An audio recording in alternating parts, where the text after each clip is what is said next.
And I've said many times in the past about shells is that you can't take them anymore. You know, the people that were diving for these shells off Australia, the Caribbean, various coral reefs, and that where all these amazing shells were years ago, people just dive down and take the shells, and that was that. But of course, a lot of this is all protected now.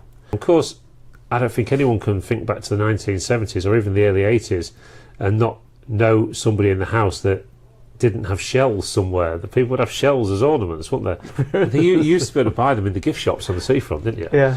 And have they got much value? No, they haven't really. That's why they end up in boxes of miscellaneous.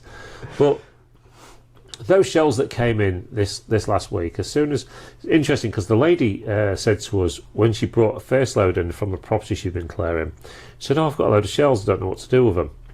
Anyway, I said, "Look, shells can do okay." Same story I've just said there. Anyway, she eventually brought them in, and she actually came in this morning and she'd not watched the auction. I told her how well they'd done, and she was like gobsmacked. You know, it's almost a similar story to the Manchester United stuff a couple of weeks ago, where somebody's thinking, "Well, I don't think there's much value in these. I'll probably just end up dumping them or, you know, charity shopping them or something," and then showing up in the auction next thing, you know, you've got hundreds of pounds. And you know, they was making sort of £100 plus a box, wasn't there? Did the highest one make about 140? Yeah. Yeah. For boxes of shells.